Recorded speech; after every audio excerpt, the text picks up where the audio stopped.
Dahil ang nakikita po namin dito, ang pinapupunta po nila yung mga career officials na sa tingin po namin, hindi naman po sila ang talagang concern.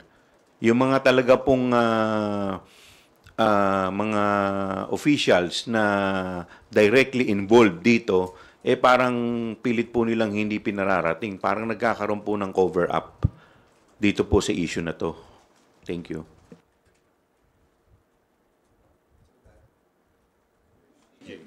Okay, I think the easiest gateway, as always, is politically motivated. Ano na yan basang-basa na yung ganyang justification. And ako naniniwala ako that we are living in this world na talagang merong politika ang lahat ng bagay. I always saying that yung dito sa gobyerno, there will always be politics. Hindi naman pwedeng walang politika And even in the different field natin, maraming politika. Even sa media, meron tayong politics involved, di ba?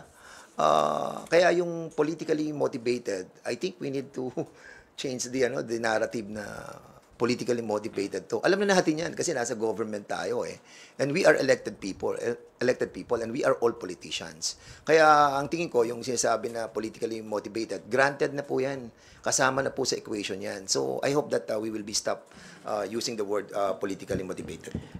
Actually, yung Blue Ribbon Committee, gusto lang makita kung ano yung totoo at yung katotohanan kung paano ginasta ng opisina ng Vice President, ng Office of the Vice President, yung kanyang confidential fund, at saka kung paano ginastos ng Department of Education sa pangunguna ni VP Sara, yung kanyang confidential fund din. At sa totoo lang, nalulungkot ang committee dahil kung sino yung mga taong involved, katulad ni Acosta at saka yung kanyang Chief of Staff, hindi pinapapunta ni Vice President Sara dahil sila naman talaga yung may responsibility regarding dun sa confidential fund dahil siya yung disbursing officer. At sana wag niya nang pagtakpan kasi nga tama naman si Chairman Joel na parang nagkakaroon ng cover up kung sino yung mga taong wala namang kinalaman, yun yung pinapapunta nila. Samantalang yung mga taong may responsibility regarding dun sa kung paano ginastos yung pera ng ating pamahalaan, yun yung hindi niya pinapapunta. Plus yung sinasabi niya na hindi daw totoo yung mga resibo na ipinapakita, na ipinakita sa committee, galing mismo sa galing mismo sa Commission on Audit yun, Commission on Audit yung nagbigay sa committee, kaya hindi po pwedeng sabihin ni VP Sara na peke yun. Katulad ni katulad ni Mary Grace Piatos, sila ang naglagay ng pangalan doon. Alam naman natin na hindi totoo 'yon. Gawa-gawa na lamang nila 'yon. So, kailangan harapin nila yung responsibilidad sa kung ano yung ginawa nila at kung paano nila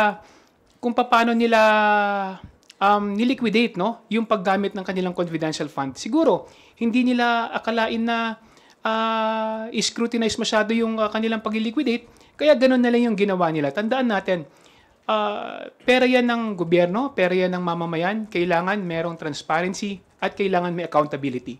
And VP Sara should be accountable kung ano yung ginawa nila sa Office of the Vice President patungkol sa confidential fund at saka bilang Secretary ng Department of Education sa confidential fund ng DepEd. To add lang po siguro, on the first part of the question, yung politically motivated, I think our colleagues mentioned it already pretty well. Kung maalala po natin, we've already wanted to discuss yung CIF funds nung sa budget appropriation hearings pa lang. At that time, sinabi na po nila, politically motivated, not the right venue. Ngayon na merong committee with the proper jurisdiction, sasabihin na politically motivated na naman, baka not the proper venue, hindi raw in aid of legislation. So when would be the right time to talk about the misuse of confidential intelligence funds? I don't think it would be fair to demean the committee by saying na politically motivated po ito. It takes away the truth of the matter na ang hinahanap po natin ay transparency and accountability. Now with that said po, on the second question, wala pong wrongdoing yung OVP. Evidence would suggest otherwise, I think. This is not to prejudge the case, but despite the Vice President refusing to take her oath, despite the refusal to appear on behalf of some OVP officials, despite the refusal to cooperate, lumalabas at lumalabas pa rin po yung katotohanan. Through documentary evidence and through testimony of other witnesses, nakikita po natin parang to the extent of the compartmentalization ng utilization ng CIF, nakita po natin the way that the office has operated.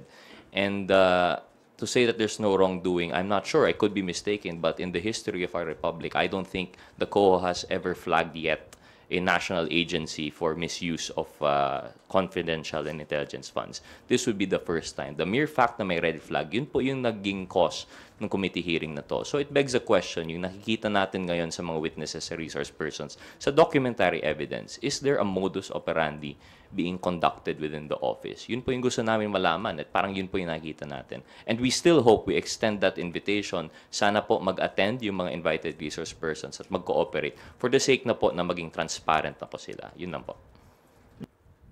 Ako naman, susugan ko lang yung sinabi ni Kong Rog, no, na ang mandato ho ng committee ito ay i-determine yung accountability ng public officers. In fact, it is very clear in the rules, no, na kung merong malfeasance, misfeasance, and non-feasance committed by any public official, then it is the mandate and it is the duty of this committee to initiate investigation. Now, we're not saying guilty ang mga taong naimbestigahan dito. Kaya nga kailangan makita kung ano ba yung mga dokumento that will prove otherwise, no? That there was no malfeasance, misfeasance, or non-feasance.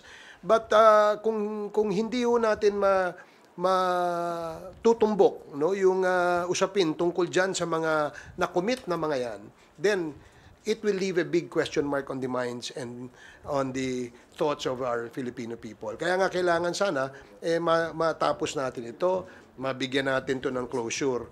Nang sa ganon ay kung meron man na mga public officers that will be held accountable, then meron po tayong mga batas tungkol dyan. Follow-up lang po, one follow-up lang. Sabi po ni VP, yung ibang officials ng OVP, busy raw po na mag-prepare sa anniversary ng OVP. And if I'm not mistaken, parang this week po yata yung anniversary ng Office of the Vice President. And do you think na dahil yung mga ihinarap kahapon sa pagdinig yung mga career officials, meron po bang parang pag-shield dun daw sa mga close-in aides ng Vice President? Thank you po. Kagaya nga po ng binanggit namin kanina, actually, hindi naman po ito yung first time na sila ay maimbitahan. This is actually the 5th committee hearing. From day 1, hindi na po sila umattend at never na po silang nakipag-cooperate sa amin. At kung amin pong titignan, parang nga pong itong cover-up.